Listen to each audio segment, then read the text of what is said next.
In this video, I'm going to show you everything you need to know before using DaVinci Resolve. So you can start by heading over to the official blackmagicdesign.com website, and from here you can go and download DaVinci Resolve 20. Now when you click on the download now button, there's basically two different applications. We have DaVinci Resolve 20 and we also have the DaVinci Resolve Studio. Now this one on the left hand side is the free version, and that's the one that we'll be using today. Now the free version contains 95% of all of the tools that you'll need, so this is going to be more than enough for most basic editing. Now once you've installed the application, we can simply open it up, and before you start you'll need to go and create a new project in the bottom right hand side, and then you can just go and give your project a name and press create. Now once you're in your project, you'll see all of these different navigation items at the bottom. Now each of these do a different thing. The one that we're mostly going to be using is this edit one here, so we can go ahead and click on this to bring us over to our timeline. Now before we go and import our video footage, we're just going to click on File in the top left hand side and click on Project Settings. Now from here you can go and set a resolution for your project, so typically this will be 920 by 1080, and this will typically be what you use for most projects. Now you can also increase this to 4K if you're making maybe a cinematic movie and all of your footage was shot in 4K. Now you can also make portrait videos as well. If you are creating YouTube shorts for example, then you can just click on this use vertical resolution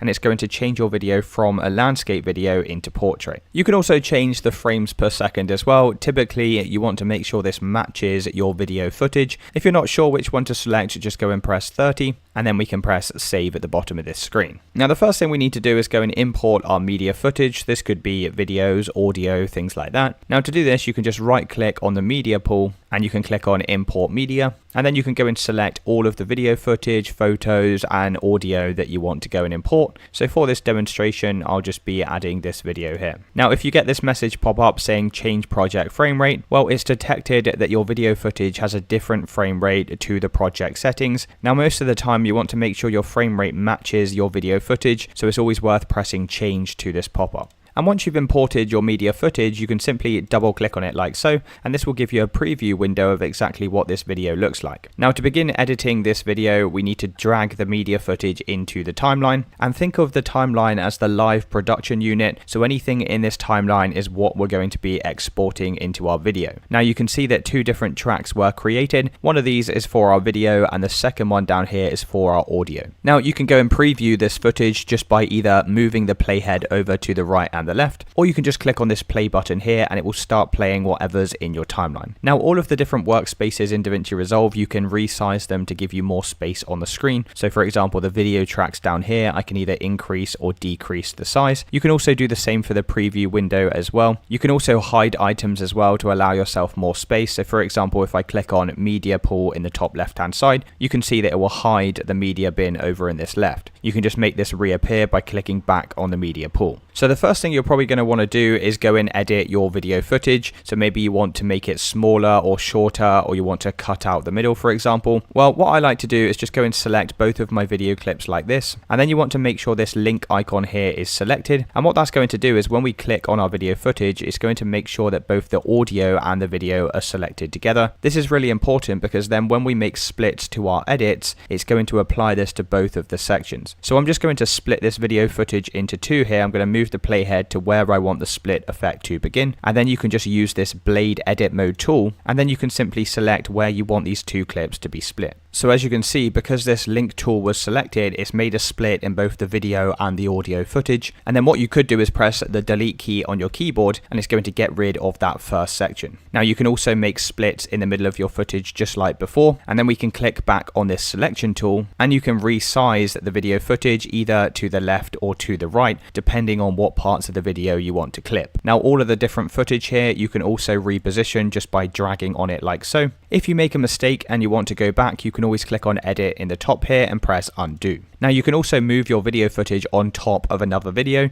So for example, this could be good if you wanted to create some kind of overlay. So you can see now I have two videos stacked on top of each other. Now obviously we can only see one video because they're both 100% in size, but if I click on my first video and I come over to this right hand window, what you can do is go and reduce the scale of this first video just by reducing this zoom X number here, and as you can see we can now see both of these videos on top of one another. Now if you wanted to delete your audio for example and keep the video, then what we would need to do is just uncheck this link option to deselect the two clips, and then you can go and select either the audio or the video and you can delete either of these individually. Now you can also import your own custom music as well, so we would do that by coming back over to the media pool. You can then right click and select import media, and then just go and select the music that you want to add into your video, and once you have your music you can simply drag it over to the audio track. Now some other things that you can do with the audio is you can change all of the different volumes. So if you go and select your volume track, in the right hand side you have the audio mixer, and from here we can go and increase or decrease the audio volume. And of course you can also resize and cut portions of the audio clip.